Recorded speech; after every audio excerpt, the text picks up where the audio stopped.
What? Child. Anyway, so that you do not understand the gravity of the situation in regards to how it affects somebody else. Instead, you only comprehend the gravity of it, how it affects you, and are frustrated as a result. And your frustration is at the top priority. Hi everyone, it's me again, and Squish Gang is present. And today we're going to do a checkup on Sienna Mae, given that she actually went on the BFF Barstool podcast a couple weeks ago and flew under the radar to the point that I had no idea that even happened. Housekeeping at the beginning, of course. I really do be busting out the best eye looks for this person for whatever reason. So very iconic. Like, comment, subscribe, all that stuff. There's an Amazon wishlist down below if you wish to support the channel, which also includes books that I would recommend personally that I would like to read myself as well, if you so wish to just kind of know what I'm reading. And the books that I'm using are going to be tagged in the description as well. Before we get into everything, this whole video is a legend and opinion based. And I'm just talking about my perspectives on legality, law, and the way that argumentation is formed, given that that is what I specialize and I'm about to have a degree in it. Do not sue. It's not defamation to not like somebody. Sienna Mae was my biggest video of all time, as of right now. When I have huge videos, like I said, I mentioned with my Updating with Emily Artful video, that I like to make sure that I cover the whole situation as a whole, because obviously people are interested in it. And what's interesting is, with Sienna Mae's comeback being in such a kind of bizarre place to have come back with, that kind of flew under the radar and many didn't even notice, and I saw essentially nothing on it. So I thought I would be, the one to do it, because someone actually just commented under my most recent video about Tana Mojo that this podcast existed. Now, I also want to say that I have a video that I recorded and I've already almost finished editing that I did last week. This will be coming up before that, so if I mention Tana as my last video in that one too, that's why. So shout out to my commenter. You know who you are. If you want to make yourself seen, if you comment down below, I will pin it. So I watched the BFF podcast with Josh Richards and Dave Portnoy. It was comically bad. It was horrible. And I have so many problems with it. Just not even just like from a standpoint of like Sienna Mae, just like the whole thing in general, but I'll get into that soon. So because I have this video in 3 parts, as per always, again, this one is going to be part 1, BFF podcast point-by-point reaction of just how each point that I have from watching it. Part 2 will be the rhetorical analysis of Sienna Mae's interview. And part 3 is, what does this mean for Sienna overall, and like my final thoughts. So part 1 for the podcast section. Beginning right out the gate, I had to look up literally everybody, and I had no idea who anyone was. Who's Dave Portnoy? What's Barstool Sports? Josh Richards was a TikToker, but the curly hair, low body fat percentage. Josh Richards, Bryce Hall, and then there's like a bunch of them like on like the Snapchat discovery thing. They all look the same to me. Like, I literally didn't realize they're different people. I know who Noah Beck is because he has nice teeth. But, like, he just looks a little bit different than them. But, yeah, so it's just, like, I had to look up literally all of them. I still don't even remember what the girl's name is. I think it's Bree or something like that. So that was a good start. That's always a good sign when I have to do that. So the podcast had terrible quality for it being a room with 3 millionaires in it. The fact that my audio is more balanced and my image is more clear and well lit than a bunch of millionaires was driving me bananas. Dave Portnoy, for the longest time in the beginning of the video, looked like it was a scene shot of one of the Twilight movies, because it was like blue and then there was just a light coming out from the corner and then the camera would like shake and this audio would come in and out. I'm just like, y'all, edit. Hello, and we'll get into this later where Dave Portnoy says that he doesn't like when people edit stuff. Like, the sheer pain that I felt was just me being like, this is a bus pass. Pretending this is my credit, I won't use my credit card because I'll get like robbed, but like, therapist, please. That was, like, I just died inside. I was so upset the whole time. Oh, jeez. I was so upset the whole time watching it, and I hate when people think they can't acknowledge how they feel watching something, because invoking reactions and certain feelings around certain things are very normal aspects of rhetoric and just the reality of being a person. This video made me upset. It was just bad. So they talk about really stupid shit for like the first like half an hour. Again, what a weird thing to do when it's something so serious. And I already knew this wasn't going to be going the best because when they were talking about Kim and Kanye, Josh Richards kept being like, but Kanye's a legend. Best songs of all time. He's like half asleep all the time, which is like Josh Richards is very like morale's very low, which I thought was also kind of bizarre. And then there's like, I think I just wrote, bro, the light isn't even on behind Josh Richards. There's like a little BFF light. They forgot to plug it in. I'm like, dude, if you're not coming out, I'm coming in. I'm not fucking waiting here. That is actually awesome. What happened? He did the review. They started by the 20-minute mark saying, like, I don't know the truth between Jack and Sienna. So here's one of the first instances of, like, some sort of rhetoric application coming in where they're trying to, like, plant the seed of doubt to kind of hedge themselves ahead of time to make sure that, like, if they... This is so they don't take a direct position, right? So if people sway one way or another, they can go, well, we said we didn't know. They're playing devil's advocate, essentially, for the sake of, like, getting out of... seemingly any sort of responsibility because you kind of see a certain opinion form anyways later. This is a pretty good show. I'm curious. Yeah, this was a great show. Do you think we have the Sienna Mae video next? I'm curious to see our part. I think we tried to be as fair as you can be, but it's a sensitive area. At the end of the People will day, be it's like pissed regardless. at the end of the day, though, like we're three people reporting on a situation, so you can't be like, you got to kind of play We're in not that the middle law. ground a little bit, right? Where it's like, you got to play in the, well, let's let them actually speak. We can't just be like, you're wrong, you're wrong, you're wrong, you're wrong. You know what I mean? You got to hear people's story. I think we said it. We'd love to have Jack on the show if he wants to come and tell his side. 100%. So Sienna comes on with lawyer and a forensic specialist. Did not come by herself. The people in the podcast actually kind of roasted her for that because they're like, this is weird and this makes you look worse than before, which I definitely thought was an interesting point to bring up. I don't think it necessarily made her look worse. It made her look like, you know, maybe not personable. And I guess depending on your view of social media, that could be better or worse. BFFs, obviously, this one, a little different. not as great circumstances. It's the first time we had you on. And I was saying before Josh joined, we got quite the setup. I don't even know how it'll look when we do it because we have two lawyers, right? Your lawyers are on here. Wow. Yeah.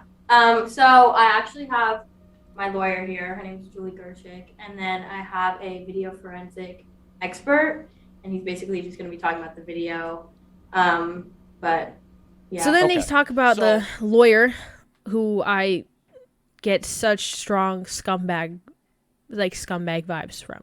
Like, I had the grades to go to law school. I had the resume to go to law school. I had the courses, like really good transferable courses and things like that. And a couple professors go like, hey, Bessie, do you want to go to law school? And I was like, no.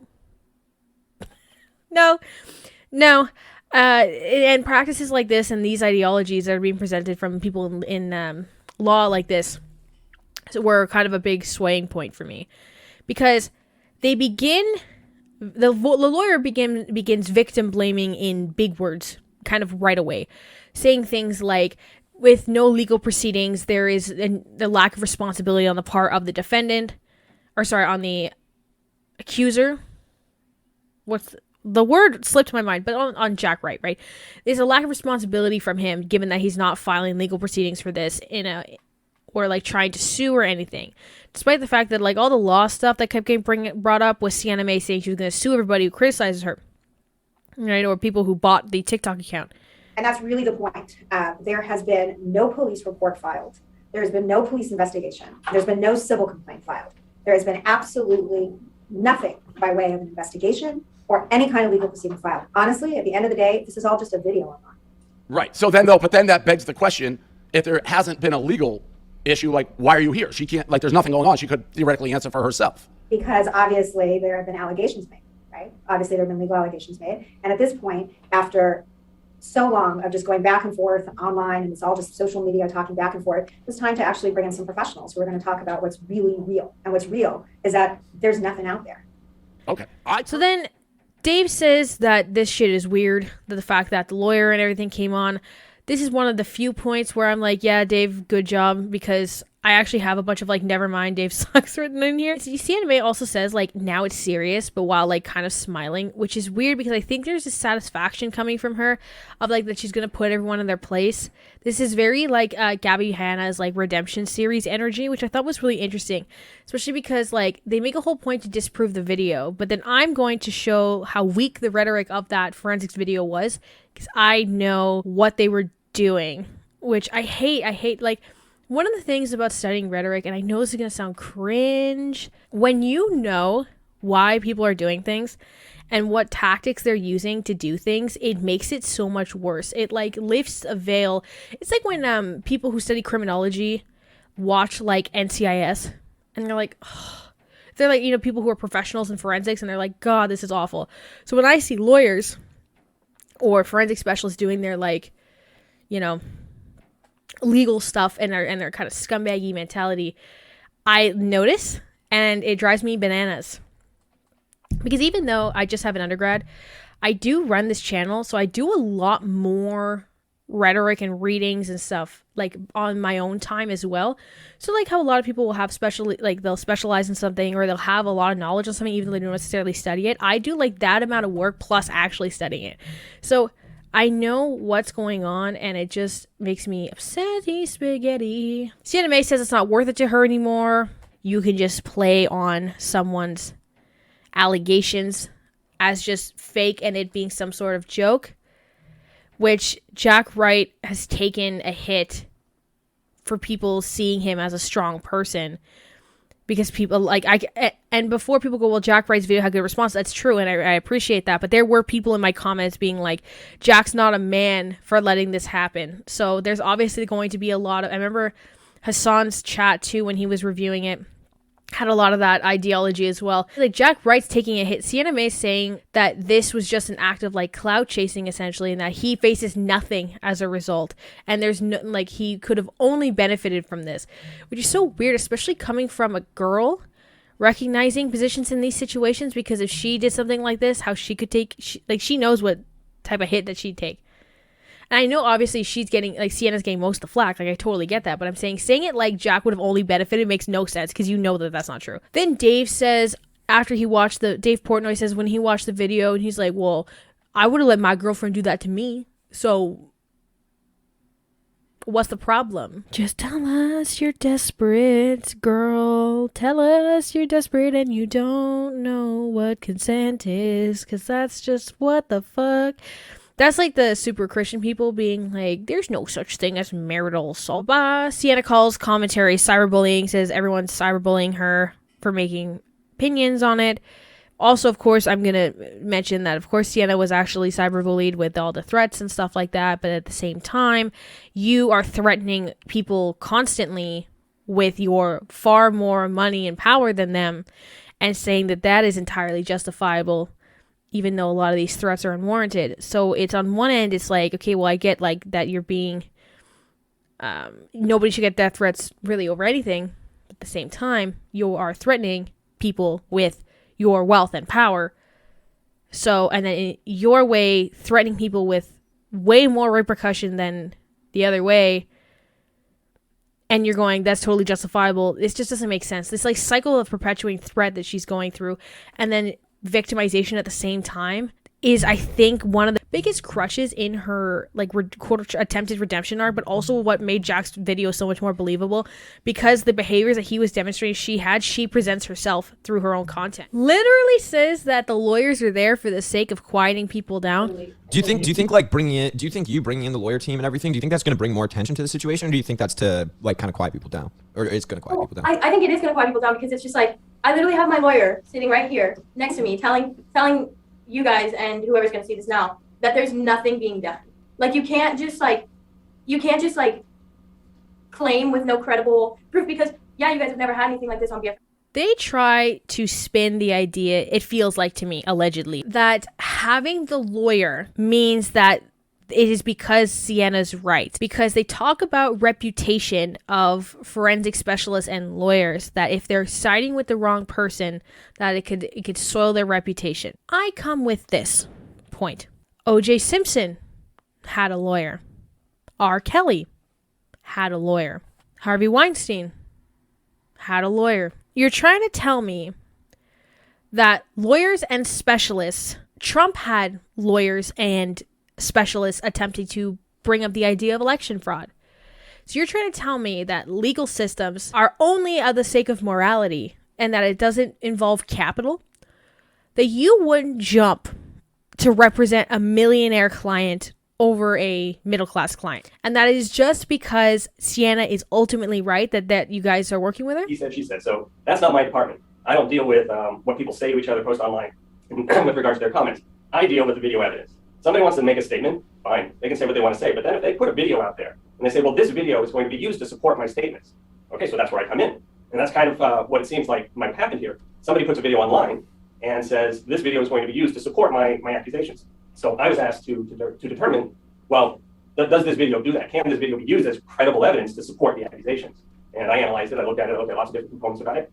I came with the conclusions, and then we made this video to play on your show, so it's kind of easily watchable, cartoons and everything. But that was the point of my getting involved, was to figure out, well, is it even fair or appropriate for somebody to come and use this video to say, well, this is my proof. Here's my evidence that this accusation really happened. And no, it's not credible evidence. What happens, and this is not a Sienna question, have you been paid to do this in the past where you don't produce a result because what you can't corroborate? Like, obviously, if you looked at this video and let's say you felt differently, what happens then? You just take the check and don't put the video out?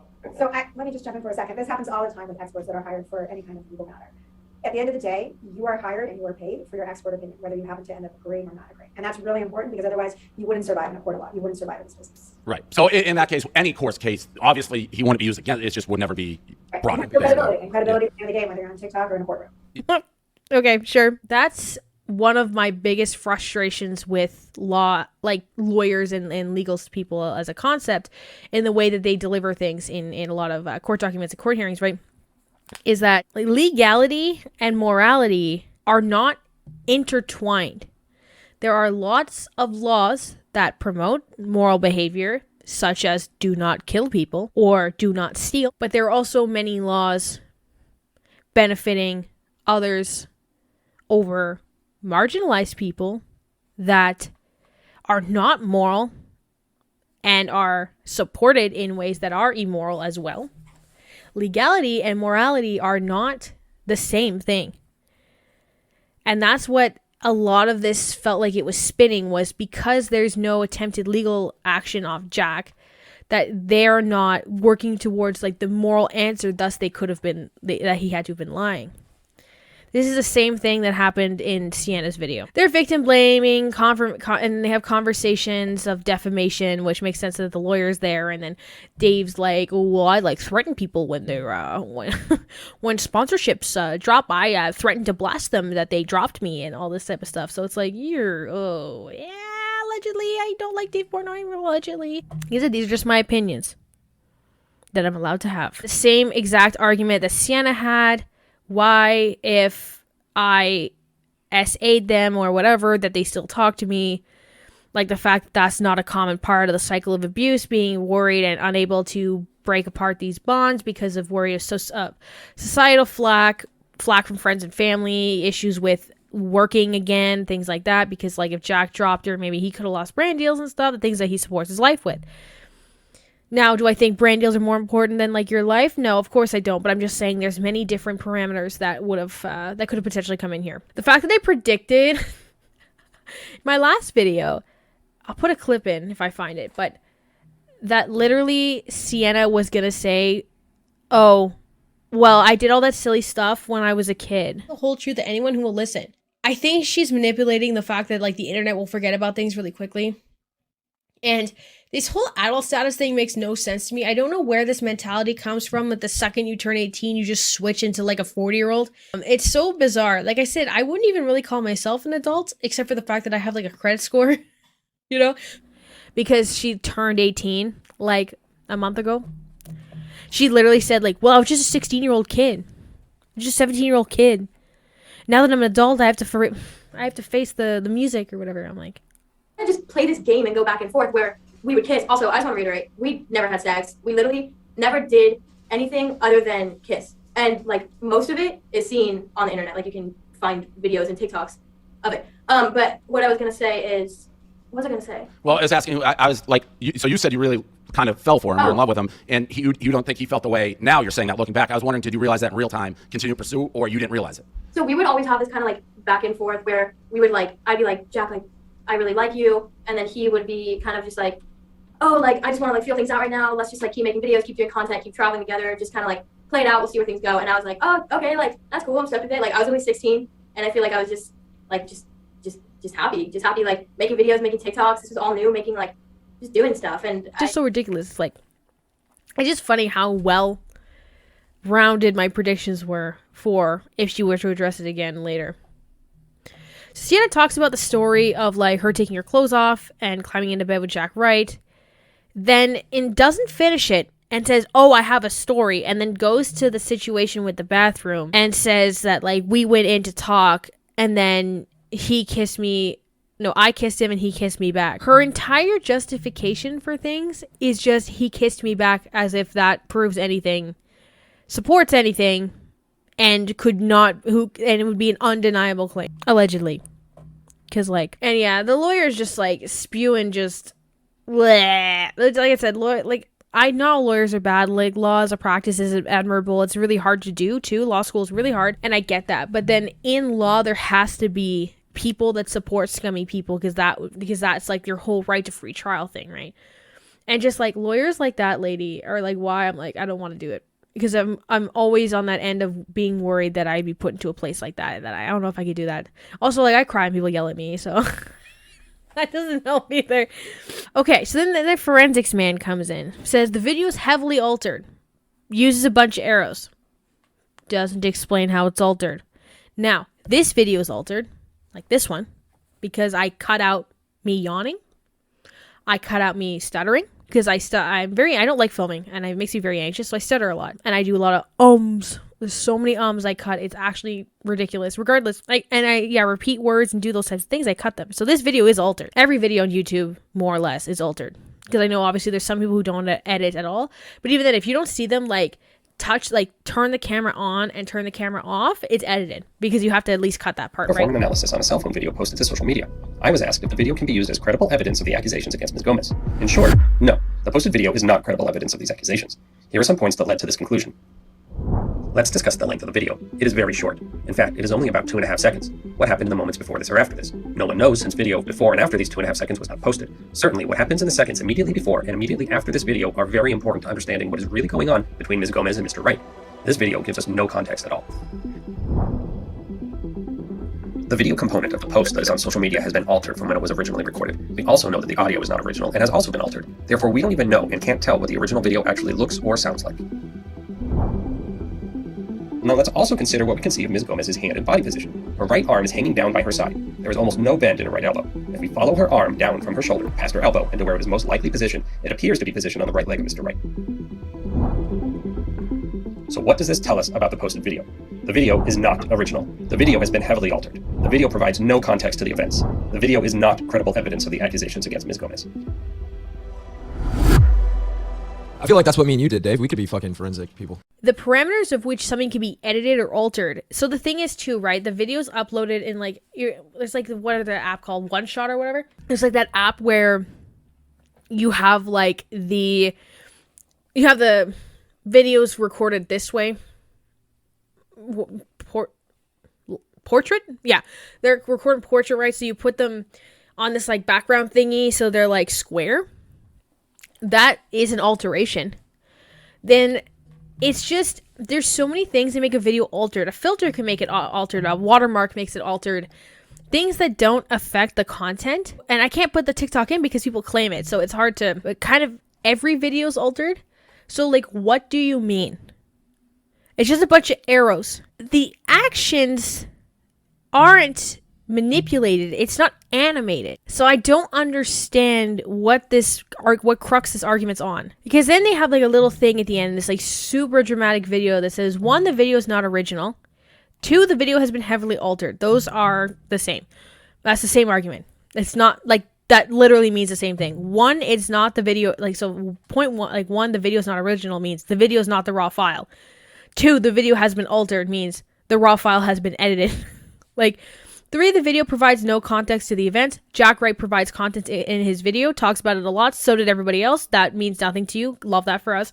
4, the video is not credible evidence. I have my rhetoric section. I talk about how this argument actually works as it goes down. So like A, if A, then B, whatever, that whole thing. So there, I said the forensic man, my next point down is actually the forensic man needs a rhetorician, because these arguments are air. The only argument he has is it's edited and they don't have context. So out of 4 of them, 2 of them are only actual points written. Another point I made when I was thinking about this is the length is not relevant, because if you were filming for a really long time, then the argument comes of, well, why were you filming for so long and didn't intervene? Like, you're going to have something to go against it no matter what. So your justifications are very empty. Then Dave says, I had 20 years of telling the truth. Now, I'm just going to throw this out here, allegedly. You have to keep telling people you don't lie. Maybe you lie. Everyone lies. I lie when I film multiple videos on the same day and make it look like I did. So you didn't know. That's dishonest, because I'm not upfront that I do everything the same day, let's say. I lie when I say the next video, the video before, if I actually didn't do them in that order. I lie when I say I'm going to cover something and then I end up not having time to do it. Like, everyone lies. They said, yeah, why are people standing around? Like, the bystander complex is not something that is extremely real, and the fact they don't have to, like, teach kids about that and bullying from, like, the very young age. Sometimes people are really uncomfortable and they don't know what to do. And like I said, I talked about this in my last video. If Jack Wright pulled her off and beat her, or whatever, the brother, Jack and brother, whose name I've forgotten, if he, like, pulled her off and, like, beat her to shit, then she'd say that she got assaulted. Probably. Allegedly. You know what I'm saying? Like, there's no, like... That argument doesn't fall true. We talked about this last time. Yeah, I love how they make repeated justifications, acknowledging that no points were actually made by these so-called cyberbullies. Doesn't bring up any of the points commentary made, that any of the TikToks made, or anything.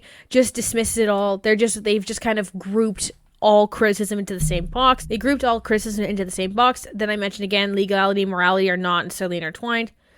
Specialist said he came to a conclusion. He was essentially saying that he's, like, unbiased, right? That he just, if he thought that the video was really good evidence, he would have just said it was. Not like he's not getting his pockets lined. The lawyer's not getting her pockets lined.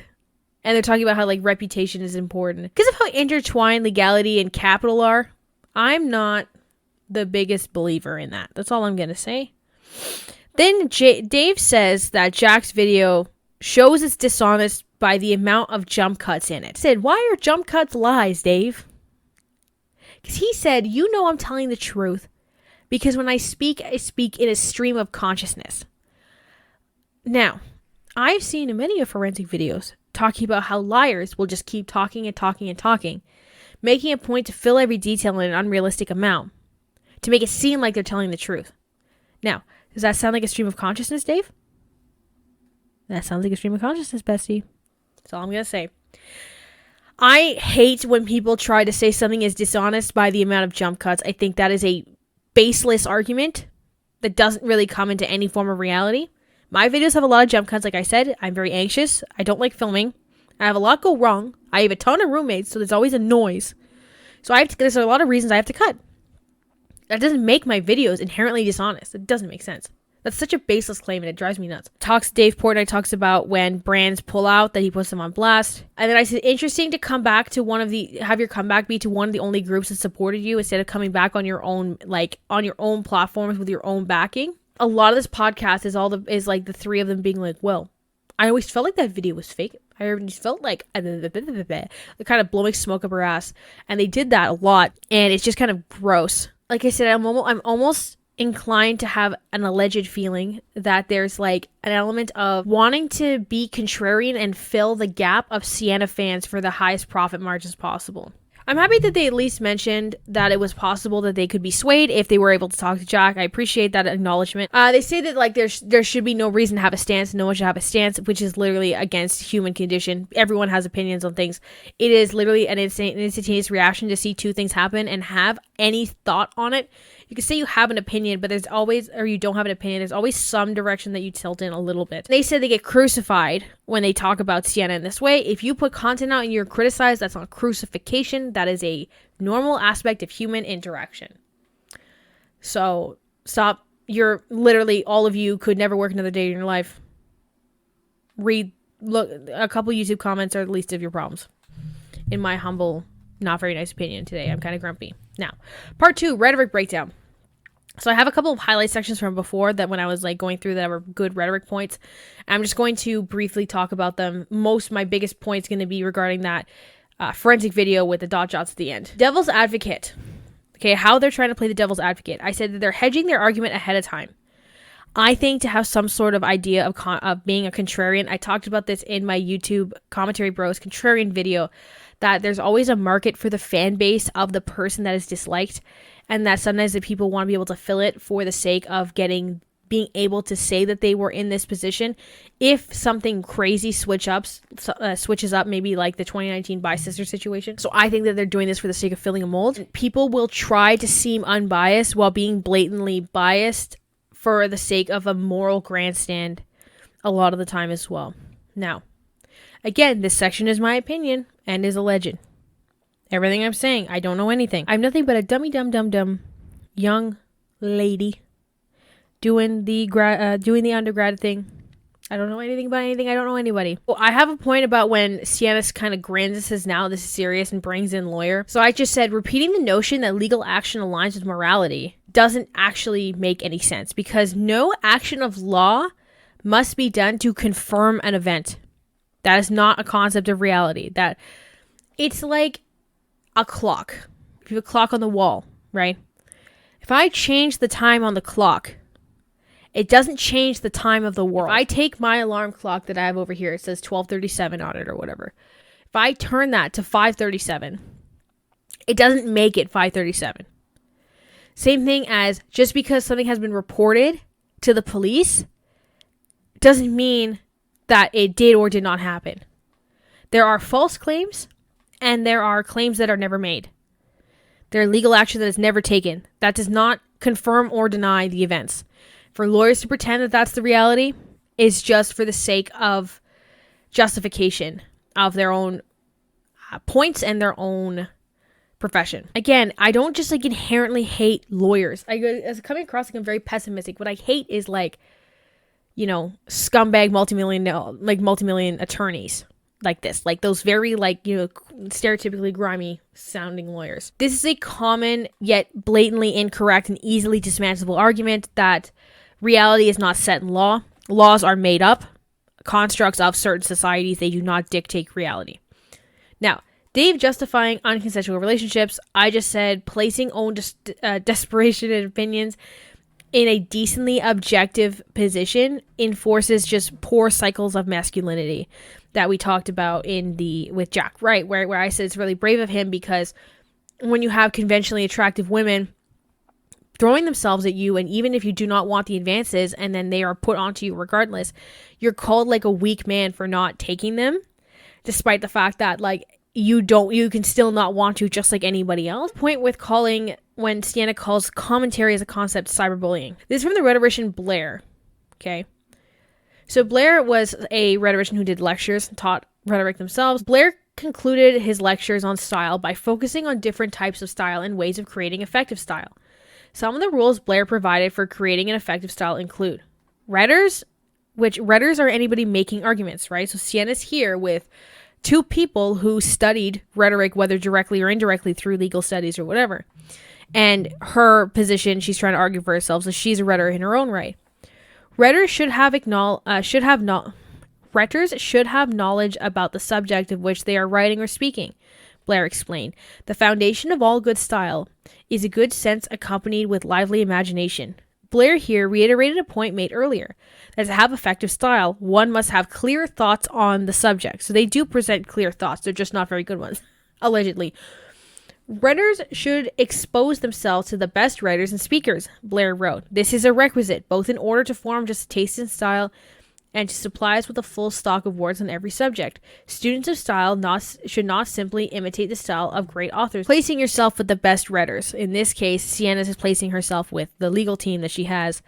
And with them kind of trying to bring up their reputation, they're trying to create an authority that can be appealed to. Which is a fallacy, by the way. We love that. So, like, appeal to authority.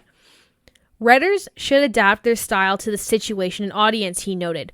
Nothing merits in the name of eloquence or beautiful, nothing merits the name of eloquence or beautiful, which is not suited to the occasion, and to the persons to whom it is addressed. Blair's final lecture on style is a criticism of the style, used in one of the publications of the time. By focusing on a particular example, Blair sought to illustrate what he had discussed concerning style, to observe the characteristics of style he may not have discussed, and to show the practicality of the subject matter. Now, the last point where it says should adapt to the style of situation or audience, this was done incredibly poorly, and the people on the podcast brought that up time and time again, that having this like super serious Zoom with like the legal team and the tonality, and it was really unfitting for the place of delivery, which is why to me this was even more like cringe and embarrassing than Sienna probably would have liked. Outright says the lawyers are there for the sake of silencing, defamation, and bullying. And then they do not define parameters. So my rhetoric analysis of this, there's no defining parameters of what the difference between bullying and criticism is. Does not outline the fact that criticism is perfectly allowed and opinions are justifiable. Does not instead just shifts different stories and different points of views and fixates on very specific details, such as the few who bought things, the people who threaten Sienna directly, not people who say like Sienna's a bad person for both allegedly doing this thing perhaps, but also just how she, like, what's not alleged are those videos that Sienna put out that were really threatening and very aggressive. Like, those are still there. Those are not still there, but those are not alleged. Those existed. So people are making interpretations from things that are tangible to them. Now, time to drag the forensic man. Let's go back to our 4 points. 1, the video is not original. 2, the video has been heavily altered. 3, the video provides no context to the events. 4, the video is not credible evidence. Now, there is a book that a lovely subscriber got me called A Rulebook for Arguments. If you are the person who got it from me, please comment down below. I do not have the piece of paper. It did not come in the box, so I can't thank you normally. The Rulebook for Arguments states the following. When a term is contested, you can distinguish 3 relevant sets of things. So the term being contested is that Sienna Mae essayed Jack Wright. That is the term that they are contesting. One set or in this case would be the video is credible evidence. One set includes those things to which the term clearly applies. The second set includes things to which we know clearly does not apply. In the middle will be the things whose status is unclear, including things being argued over. So, to summarize that further, 1, include all things the term clearly fits. 2, exclude all things the term clearly does not fit. 3, draw the plainest possible line somewhere in between and explain where the line is and why it's not somewhere else. Okay? So, include all things the term clearly fits. They're trying to do that the video is not credible. So that would be that the video is not original. The video is not credible evidence, would be the things that the term clearly fits. 2, to exclude things that it clearly does not fit, they are excluding credibility. 3, the video has been heavily altered and the video provides no context. Now, draw the plainest line possible somewhere in between and explain why the lines belong there and not somewhere else. That is not done. What do you think a credible video is? What makes a credible piece of content? Not delivered. Why do you think the editing, in the way that it was done, makes it not credible? Line is not set. Why would the amount of time actually matter? Line is not set. Why would people not be allowed to make their own judgments on this? Line is not set. Why do you think that you can create an entire redemption arc off of the fact that you want to discredit the video with 4 points in which 2 are exactly the same? Line, more or less the same. Line is not set. Do you see what I'm saying? That line is not there. So the basic principle of argumentation and contesting is not even followed by a specialist. The thing that kept running through my head when I saw that video, I'm like, he's not arguing for anything. What are your parameters? I can say something's illegitimate. I can say the whole podcast is an illegitimate video. Doesn't prove anything. And I can literally say, because they left in too much dead air. What are the parameters of that? Why do I think that's the case? I don't have to tell you. Just because I said so. Trust me, bro. What edits are what are making it illegitimate? A watermark? That's allegedly my opinion on this whole thing. And I said this also follows for the length comment as well. So Dave says jut cuts mean lies when half his podcast should have been clipped. Is what I wrote. And then like I said, most liars talk and talk and talk. So I said psychologists will show those who just continue to talk as liars in criminal senses. If I didn't clip it in before, I'll clip it in now, like one of those examples. Dave disregards those outside of his way of acting as dishonest to prove his own honesty. He makes an authority of himself as an honest person through proof of, I don't know what exactly is proving his point. So he appeals to the authority of himself. He makes himself the crux of his own arguments, even though, like the person with the video, doesn't really demonstrate why that should be the case. It's like when you write papers, right? You have a thesis statement, and then your whole paper is backing up the thesis statement, and that's why you have to relate it back to your thesis statement. This almost feels like a paper of like, Sienna Mae did not essay Jack Wright because Jack Wright did not provide evidence. That would be like the thesis statement. But then what their points are the evidence provided wasn't good. We're going to pretend he didn't do the other videos and ignore the context that has, and we're going to ignore all the other points everybody else brought. It's like those three things don't even feel related to your thesis here. Allegedly, in my opinion. My final rhetoric point is, so they keep defaulting to like the he said, she said argument of this whole thing. Yet at the same time are making assertions in favor of Sienna Mae. Again, to allegedly, in my opinion, fit the slot of Sienna fans. So I said assertions hold value, and it is a human condition and innate reaction to have assertions on things. This is why things like ethos, pathos, and logos exist, right? Ethos is the reputation of the person. Sienna Mae's reputation isn't entirely based on only Jack Wright's allegations. A lot of my personal qualms, and of many others, of Sienna is how aggressive and just unpleasant and shitty, for lack of a better term, she's been through all this. Like this very threatening and aggressive nature and just being like abhorrent towards other people. That is on you, sweetheart. That was on you, girl. So that is assertions that people make, and then that can sway them further in favor of your opposition because your ethos is structured that way.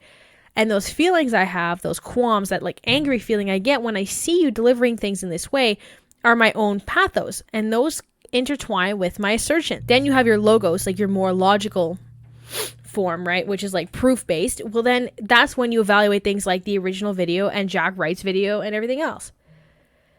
You can't just say as there's just no assertions. There's just nothing. You can't have any. You can't have thoughts. No thinkies. Therapist. Text my therapist. Girl.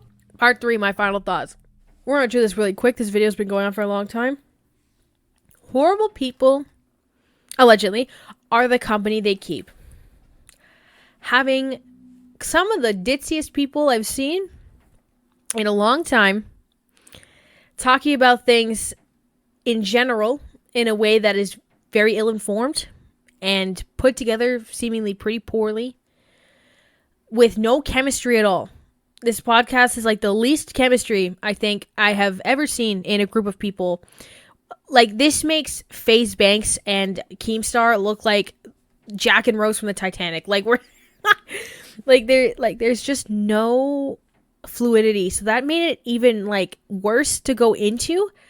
So that's why I don't think you should preface with like airheaded, goofy conversations before something like this, because then you're going in even more skeptical of like what you're presenting. My second point is it's not defamation if I just don't like you, and I just say I don't like you. I don't like Sienna. Interesting use of fixation on only the beginning of the events. They really didn't go into Jack Wright's video. They just kept fixating on that TikTok where she's sitting on him. Not like her videos that came out. Not like they talked briefly about the testimonies of other people, and they said because they're anonymous that they're useless and that they couldn't be true. Again, fallacious, allegedly. they really just fixated on that video mostly.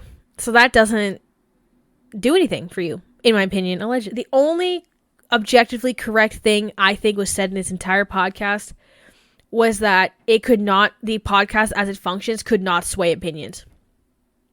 Because it didn't. I think it just made it worse, to be honest. Those are my final thoughts in like a more constructive way. But to conclude, still don't like Sienna Mae. That shit was cringe. I tried to make this a little bit less serious than the last one because I'm just tired, and I think we're all tired. I've been recording for a long time too, which doesn't help. Listen to victims still. Even if Sienna says not to, you are not obligated to believe her. You're not obligated to believe in Jack Wright in the same way you're not obligated to believe in Sienna Mae, even though she seems like you have to and feels allegedly very threatening in that way, which is ridiculous. Like, comment, subscribe if you're still here. Amazon wishlist down below, like I said. Thank you for the person who commented that I should watch this, even though it made me very sad to watch. I did not have a good time with this. Comment any other content you're looking for. And what do you want me to report on? Because my comments have been a very interesting place to help me find content because there's not much going on online right now. So feel free to do that. Thanks again also to the person who bought me the rulebook for arguments. And like I said, make yourself seen in the comments. I'd like to hear you. Anyways, you guys have a great day wherever you are, and I will see you around. Bye. We all work too much. All of us. And we're obsessed. And for most of us, it's a raw deal. You know, like we're not really getting out of it what we're kind of putting in. And it's very stressful. And it seems like in a lot of places, we're kind of expected to do that basically until we're old and decrepit and then die. And, you know, I don't really like that, actually. I'm good on that. And I think we could probably order society in a way where, you know, we took care of people's basic needs. You know, and people would still like do work, hopefully things they really like doing, but you know, for kind of like a collective good where you're getting the stuff you need and you're able to do things like, you know, take a 6-month sabbatical and go look at some stuff or read some books or walk around and have it not be a big deal. And if you're against that, like, I just don't like you, honestly.